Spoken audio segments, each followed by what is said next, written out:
یہاں بڑا آسان ہے 12 ربیع الاول کو جشن منانا، بڑا آسان ہے 12 ربیع الاول کو عید میلاد النبی کا جلوس نکالنا، آسان ہے 12 ربیع الاول کو نبی کے نام پر کیک بنا کر، آسان ہے 12 ربیع الاول کے نام پر ڈی جے اور گانے بجوا لینا۔ خود اللہ کے نبی صلی اللہ علیہ وسلم کا آخری وقت ہے،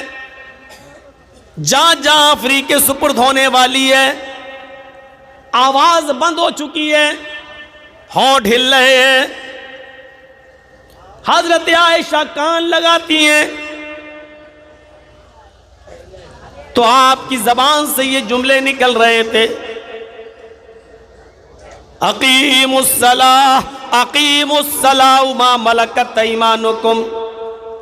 نماز پڑھتے رہنا اور اپنے ماتحتوں کا خیال رکھنا۔ حضرت فاطمہ اس حال میں آتی ہیں، روزانہ اپنے ابو کے چہرے کو، پیشانی کو بوسہ لیا کرتی تھی، لیکن آج ابو بستر سے اٹھنے کے لائق نہیں ہے،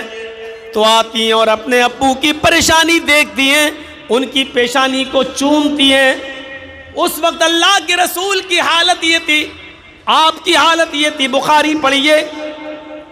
نبی اکرم کا حال یہ تھا کہ اللہ کے رسول پانی کے پیالے میں، پانی کے برتن میں اپنا ہاتھ ڈالتے تھے اور اس پانی کو اپنے جسم پر ملتے جاتے تھے، اس پانی کو اپنے جسم پر ملتے جاتے تھے، بار بار پانی میں ہاتھ ڈالتے اور اپنے جسم پر ملتے جا رہے ہیں اور کہتے جاتے ان للموت سکرات ان للموت سکرات ان للموت سکرات، موت کے لیے بڑی بے چینیاں ہیں، موت کے لیے بڑی پریشانیاں ہیں، موت کے لیے بڑی دشواریاں ہیں، موت آسانی سے نہیں آتی ہے، موت بڑی تکلیف سے آتی ہے، روح آسانی سے نہیں کھنچتی ہے، روح بڑی تکلیف کے ساتھ کھنچتی ہے، موت کے لیے بڑی آسانیاں ہیں، موت کے لیے بڑی پریشانیاں ہیں، موت کے لیے بڑی تکلیفیں ہیں۔ یہ اللہ کے نبی کی زبان سے جملے نکلتے جا رہے ہیں۔ پھر نظریں آسمان پر ٹکی اور ٹکی کی ٹکی رہ گئی، کھجور کے پتوں سے بنی ہوئی وہ چھت، جس چھت کے نیچے اللہ کے نبی رہتے تھے، یہ سیمنٹ کی چھتیں نہیں ہوا کرتی تھیں۔ اللہ کے نبی جس حجرے میں رہتے تھے، اس حجرے کی چھت کھجور کے پتوں سے بنائی گئی تھی، کھجور کے پتے سے ایسی چھپا دیا گیا، بس سر چھپانے کے لیے۔ آپ کی آنکھیں کھلی تو کھلی کی کھلی رہ گئیں، اور آخری جملہ یہ نکلا اللہ کے نبی کا، اللہم بالرفیق الاعلی، اللہم بالرفیق الاعلی، اللہم بالرفیق الاعلی، اے اللہ رفیق اعلیٰ میں، رفیق اعلیٰ میں، نیک لوگوں میں اے اللہ میرا بھی شمار کر لے، اے اللہ اپنے نیک اور بزرگ بندوں میں میرا بھی شمار کر لے۔ اور یہ آخری جملہ نکلا، اور اس کے بعد اللہ کے نبی ہمیشہ کے لیے دنیا چھوڑ گئے، اللہ کو پیارے ہو گئے۔ لوگ آتے گئے، دیکھتے گئے، آتے گئے، دیکھتے گئے۔ حضرت انس فرماتے ہیں، منظر دیکھیے، حضرت انس فرماتے ہیں مکہ چھوڑ کر جب مدینہ آئے اللہ کے رسول، مکہ چھوڑ کر جب مدینہ آئے اللہ کے نبی، تو مدینے کے دن میں اس دن اتنی زیادہ خوشی تھی کہ اس سے زیادہ خوبصورت دن آج تک میں نے نہیں دیکھا۔ جب مکے سے مدینہ آئے تو جس دن مدینے میں اللہ کے نبی آئے، اس سے زیادہ روشن دن میں نے آج تک نہیں دیکھا۔ اور جس دن اللہ کے رسول مدینہ چھوڑ کر آپ کا انتقال ہوا اور آپ اللہ کو پیارے ہوئے، جس دن یہ دنیا چھوڑ بیٹھے، اس دن میں نے مدینے میں اس سے زیادہ اندھیرے والا دن کبھی نہیں دیکھا، اس سے زیادہ مایوس دن میں نے کبھی نہیں دیکھا۔ نبی آئے تو اس سے اچھا دن ہم نے کبھی نہیں دیکھا، نبی اس دنیا سے گئے تو اس سے زیادہ برا دن ہم نے کبھی نہیں دیکھا۔ جب اللہ کے نبی مکے سے مدینے آئے تو خوشیوں کا حال یہ تھا، جب مدینے کے دروازے میں داخل ہوئے، مدینے کی باؤنڈری میں داخل ہوئے، تو 5 اور 6 سال کی چھوٹی چھوٹی بچیاں دف بجا رہی تھیں، ڈھول بجا رہی تھیں، اور یہ گیت گا رہی تھی، طلع البدر علینا من ثنیات الوداع، یہ گیت گا رہی تھی مدینے کی وہ چھوٹی کی بچیاں جس دن نبی مدینے میں آئے اس دن مدینے کی چھوٹی چھوٹی بچیاں یہ گیت گا رہی تھیں، طلع البدر علینا من ثنیات الوداع وجب الشکر علینا ما دعا للہ داعی۔ آج تو فاران کی چوٹیوں سے 14ویں رات کا چاند طلوع ہوا ہے، آج تو 14ویں رات کا چاند، آج تو یہ سورج جو طلوع ہوا ہے وہ ہمارے شہر میں آیا ہے، آج تو سورج اتر کر مدینے میں آ گیا ہے۔ طلع البدر علینا من ثنیات الوداع، 14ویں رات کا چاند آج ہمارے مدینے میں نکل آیا۔ وجب الشکر علینا ما دعا للہ داعی، اس پر ہم اللہ کا جتنا بھی شکر ادا کریں وہ کم ہے۔ یہ خوشی کا عالم تھا، خوشی کا کہ چھوٹی چھوٹی بچیاں گیت گا رہی تھیں۔ لیکن جس دن نبی اکرم اس دنیا سے رخصت ہوئے،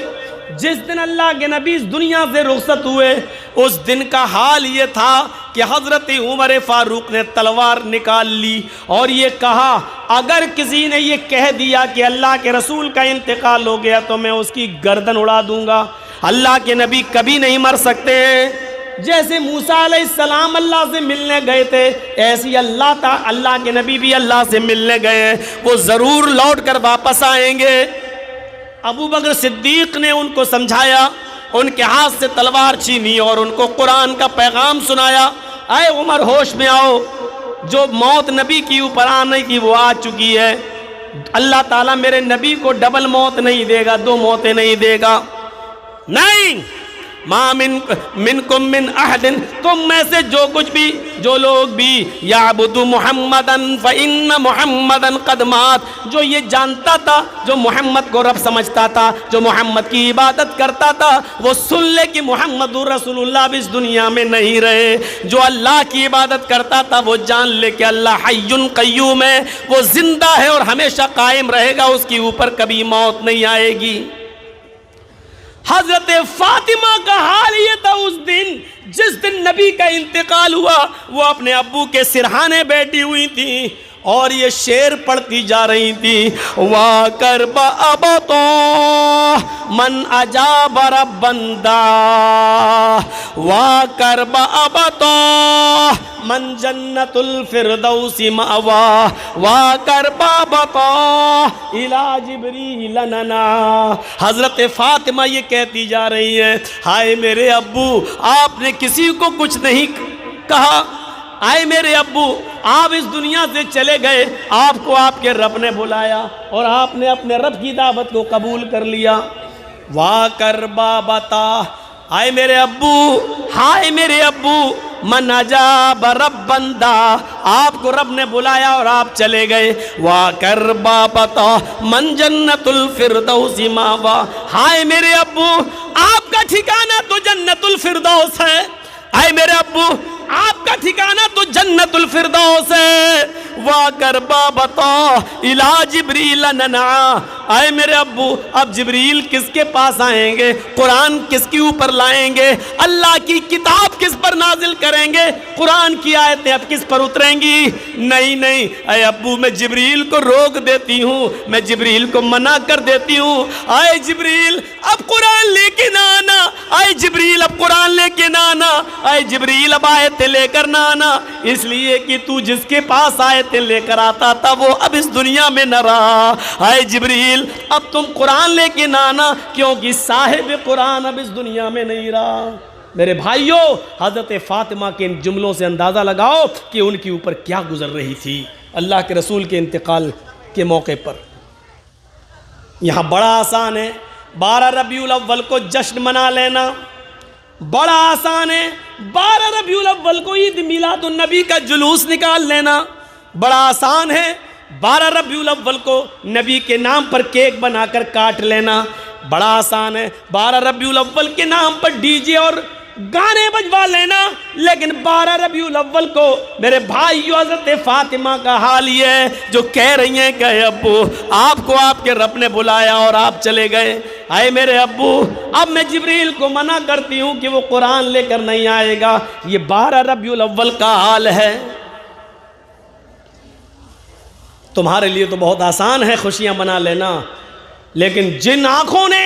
محمد رسول اللہ صلی اللہ علیہ وسلم کو 12 ربیع الاول کو دیکھا ہے کہ اس دنیا میں نہیں رہے، فاطمہ کو روتے ہوئے دیکھا ہے، عمر کو تلوار نکالتے ہوئے دیکھا ہے، حضرت عائشہ کی آنکھوں میں آنسو دیکھے ہیں، پورا مدینہ غمگین تھا اور فاطمہ کہہ رہی تھی آج میرے ابو کے انتقال کے بعد میرے اوپر غموں کے ایسے پہاڑ ٹوٹے ہیں، جو غم میرے اوپر آئے ہیں اگر وہ غم کسی پہاڑ پہ ڈال دیے جائیں اتنے غموں کا بوجھ پہاڑ بھی برداشت نہیں کر پائے گا اور وہ بھی ریزہ ریزہ ہو جائے گا۔ جو غم میرے اوپر آئے ہیں اگر ان غموں کو ہم کسی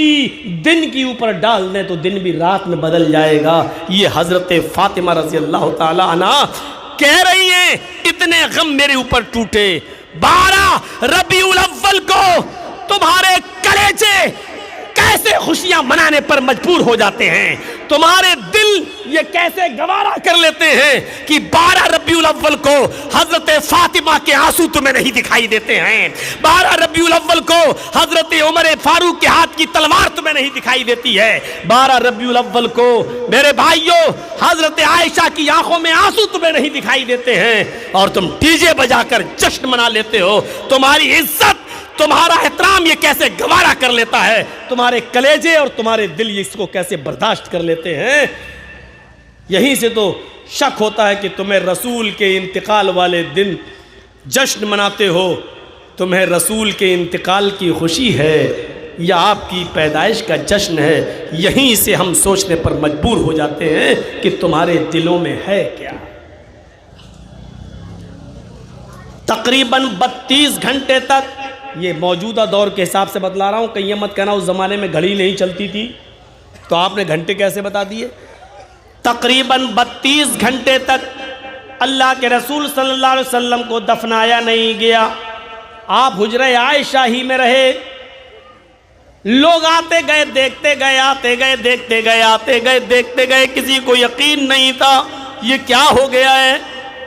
کچھ لوگ رات میں پہنچتے ہیں، بہت دور کے رہنے والے دروازے کو دستک دیتے ہیں، اما عائشہ نے دروازہ کھولا، امی عائشہ جی سنا ہے اللہ کے نبی کا انتقال ہو گیا ہے۔ ہاں صحیح سنا ہے،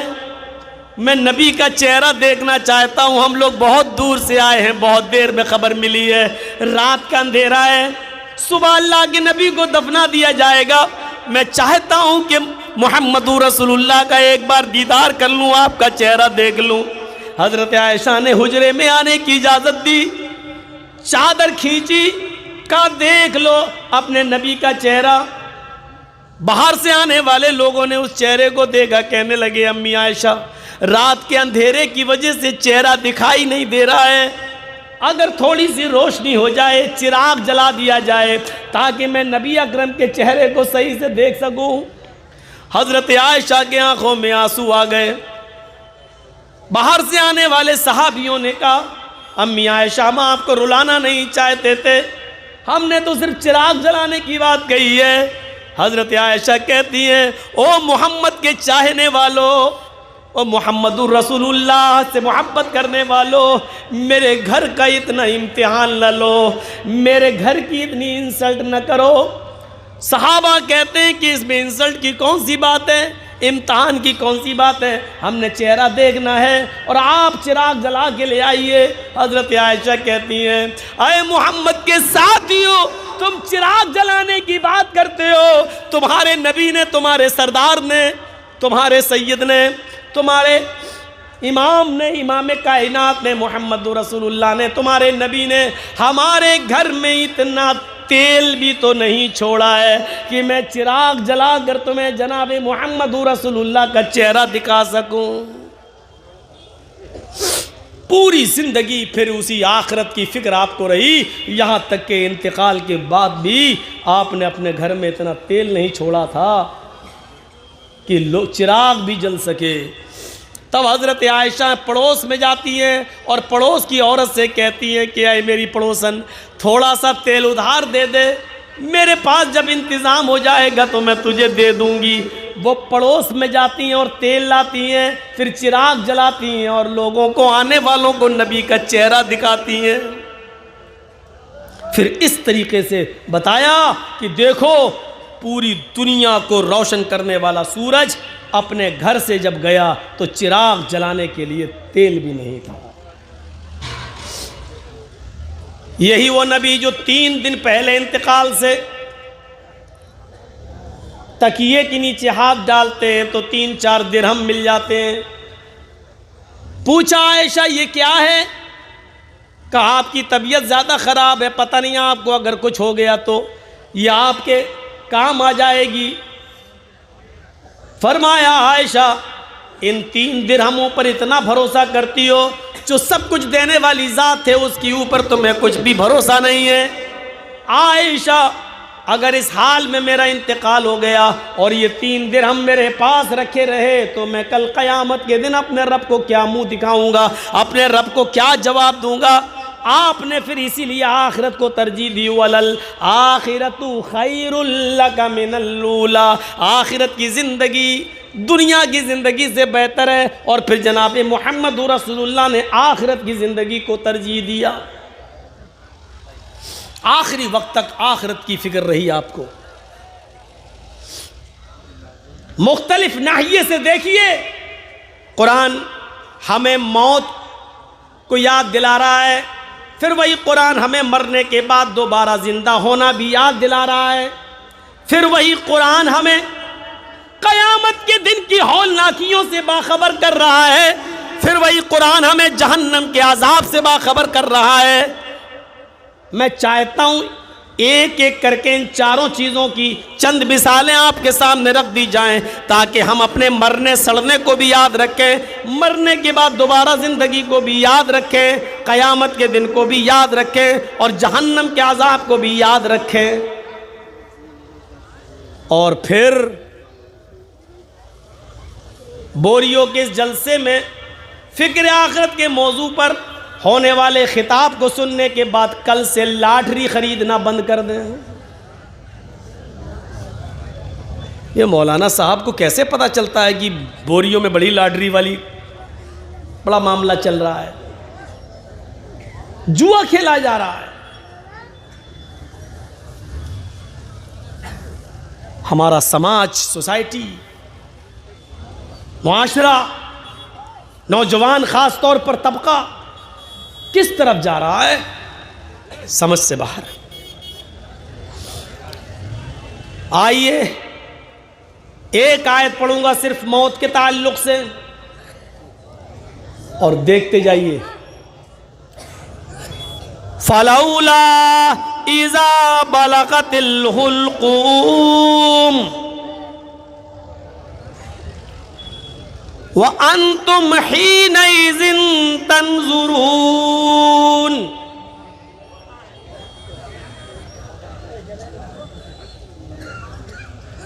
وَنَحْنُ أَقْرَبُ إِلَيْهِ مِنْكُمْ وَلَكِنْ لَا تُبْصِرُونَ۔